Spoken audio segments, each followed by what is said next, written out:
दुनिया बदल रही है।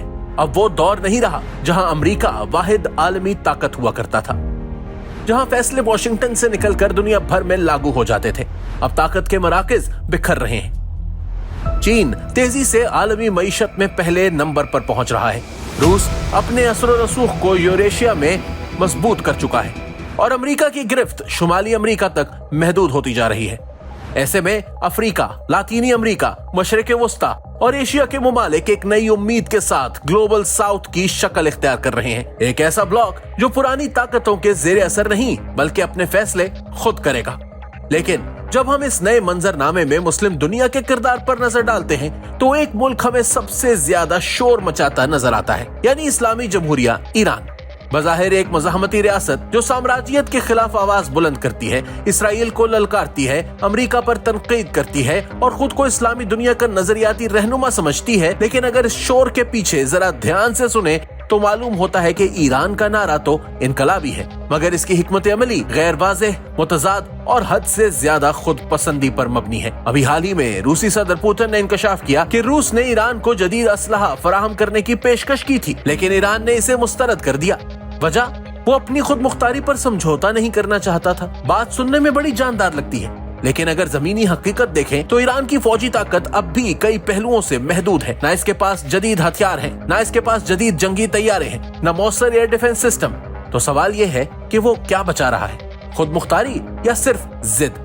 चीन की मिसाल लीजिए, दुनिया की सबसे तेजी से बढ़ती हुई मईशत जो बेल्ट एंड रोड इनिशिएटिव के जरिए पूरी दुनिया को आपस में जोड़ रही है। पाकिस्तान, तुर्की, इंडोनेशिया सबने किसी न किसी सतह पर इसमें शमूलियत इख्तियार रखी है, लेकिन ईरान वो अब तक किसी मुकम्मल स्ट्रेटेजिक मुआहिदे पर दस्तखत नहीं कर सका। ना ही वो बेल्ट एंड रोड में पूरी तरह शामिल हुआ, ना रूस या चीन के किसी मुस्तकिल फौजी इत्तेहाद में। ईरान अब तक ये तय ही नहीं कर पाया कि इसे मज़ाहमत की अलामत बनना है या अमली क़यादत संभालनी है। मजीद हैरत की बात यह है कि ईरान जिस इनकलाबी इस्लाम की बात करता है वो कई बार अपनी ही बातों की नफी करता दिखाई देता है। भारत के साथ इसके ताल्लुकात को ही देख लीजिए।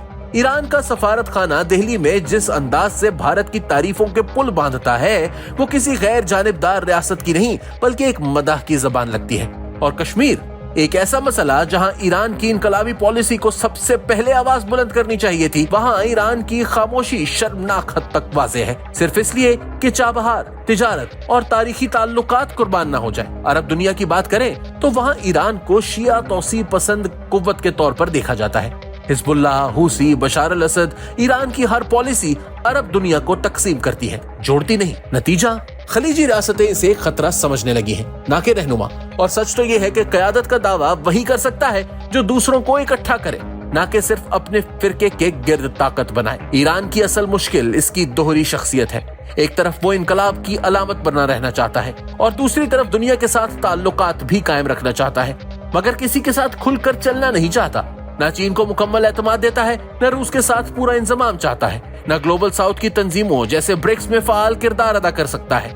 हर तरफ हम आजाद है का नारा है, लेकिन इस नारे के पीछे अमली हिकमत अमली नदारद। ईरान समझता है कि दुनिया आज भी 1980 की दहाई में जी रही है, जहां अमेरिका और इसराइल के खिलाफ नारे लगाना ही काफी था। लेकिन आज का ग्लोबल साउथ सिर्फ जज्बात से नहीं, मुआशी इत्तेहाद, टेक्नोलॉजी, सफारतकारी और वाज़ेह विजन से चलता है। आज ईरान की क़यादत को मज़ाहमत से बढ़कर मफाहमत, इत्तेहाद और हकीकत पसंदी दिखाने की जरूरत है, वरना 2050 का नक्शा कुछ यूं होगा। चीन दुनिया की सबसे बड़ी ताकत, रूस यूरेशिया में मजबूत, पाकिस्तान चीन का इस्लामी राब्ताकार, तुर्की एक जदीद मुस्लिम ताकत, इंडोनेशिया मोतदिल तरक्की याफ्ता मुस्लिम मॉडल और ईरान एक तन्हा इनकलाबी जो अभी तकरीरें तो शोला बयान करता है मगर ना किसी इत्तेहाद का हिस्सा है और ना किसी तहरीक का मरकज। क़यादत सिर्फ नारों से नहीं मिलती, क़यादत वो करता है जो अपने गिर्द एतमाद पैदा करे, जो दूसरों को जोड़ सके और जो अपनी जिद पर नजर सानी करने का अहल हो। ईरान के पास अब भी वक्त है, लेकिन ये वक्त